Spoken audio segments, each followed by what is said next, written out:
정부가 내년도 예산안 규모를 발표한 가운데 광주시와 전남도의 희비가 엇갈렸습니다. 일본 후쿠시마 원전 오염수 방류로 수산물 원산지에 대한 우려가 커짐에 따라 전남도가 100일간 특별 점검에 나섭니다. 광주와 전남 지역의 중소기업이 전체 기업의 99.9%를 차지하는 것으로 나타났습니다. 전남도와 22개 시군이 전국체전 성공 개최를 위해 힘을 모으기로 했습니다. 전남 대표 특산품인 배 농작물 재해보험 가입 면적이 전국에서 최다를 기록했습니다. 시청자 여러분 안녕하십니까? DBS 광주 전남권 뉴스입니다. 정부가 내년도 예산안 규모를 발표한 가운데 광주시와 전남도의 희비가 엇갈렸습니다.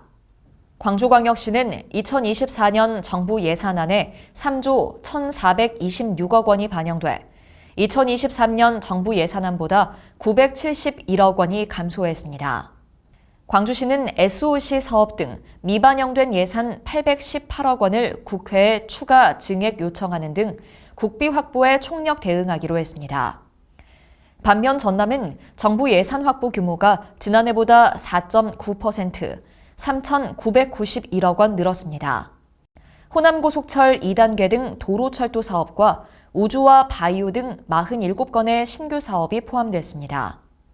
전남은 3년 연속 국고 8조 원 이상을 확보하는 성과를 거뒀고 분야별 현안 사업도 다수 반영돼 지역의 미래 성장 동력을 확보하게 됐습니다. 일본 후쿠시마 원전 오염수 방류로 수산물 원산지에 대한 우려가 커짐에 따라 전남도가 100일간 특별 점검에 나섭니다.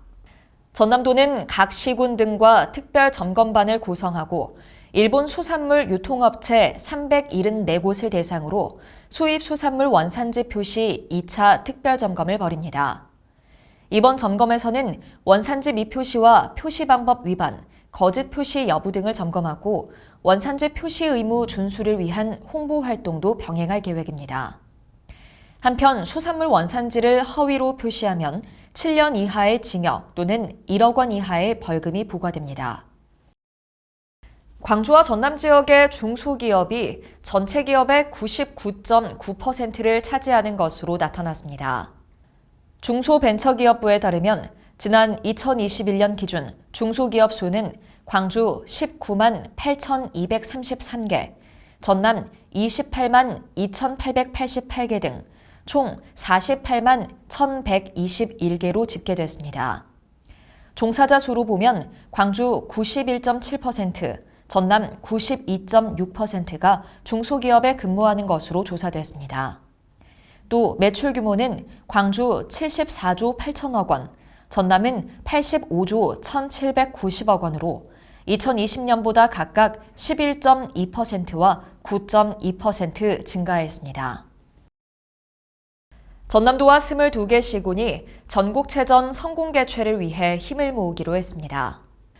김영록 전남도지사와 22개 시군 시장 군수는 목포시 종합경기장에서 제104회 전국체전과 제43회 전국장애인체전 성공기원대회를 열고 청결과 친절, 바가지 요금 근절에 앞장서기로 했습니다. 또 개폐 회식 등 관람객의 다중운집에 따른 안전사고를 예방하고 테러에 대비해 유관기관과 합동점검도 진행하기로 했습니다. 전남 대표 특산품인 배 농작물 재해보험 가입 면적이 전국에서 최다를 기록했습니다. 농협 손해보험 자료에 따르면 올 7월 기준 전남 지역 배 가입 대상 면적 2,400헥타르 가운데 90%에 달하는 2,157헥타르가 보험에 가입됐습니다. 전남도는 재해에 따른 농업인 피해를 줄이기 위해 농가의 보험 자부담을 20%에서 10%로 낮춘 것이 주요한 것으로 분석했습니다. SRT 추석 명절 승차권 예매가 9월 5일부터 7일까지 100% 온라인으로 운영됩니다. 이번 예매 기간 구매 가능한 열차는 9월 27일부터 10월 3일까지 운행하는 모든 SRT 열차로 9월 5일에는 경로 장애인 고객을 대상으로 우선 예매를, 6일에서 7일에는 전 국민을 대상으로 승차권 예매가 이뤄집니다. 광주광역시는 추석을 앞두고 오는 9월 13일까지 지역 내 다중이용 시설을 대상으로 안전점검을 벌입니다. 대상은 전통시장과 대형마트 등 판매시설과 영화상영관, 여객시설 등 106곳으로 광주시와 자치구 등 민관 합동점검반을 구성해 진행합니다. 안전점검 결과 즉시 시정이 어려운 사항은 추석 명절 전까지 보수 보강하도록 하는 등 위험 요소가 해소될 때까지 지속적으로 관리할 계획입니다. 광주시는 오는 9월 9일에서 10일 국립광주과학관에서 드론 경진대회를 개최한다고 밝혔습니다. 이번 대회는 총 4개 종목으로 팀전인 드론 헌팅 배틀과 팝 드론 배틀, 배틀 드론과 개인전인 PRC 스피드 드론으로 치러집니다. 지역과 연령에 제한 없이 관심 있는 사람이면 누구나 참여 가능하며 9월 8일까지 학생부와 일반부별로 총 96개 팀, 개인은 총 32명의 지원자를 선착순 모집합니다. 시청해주신 여러분 고맙습니다.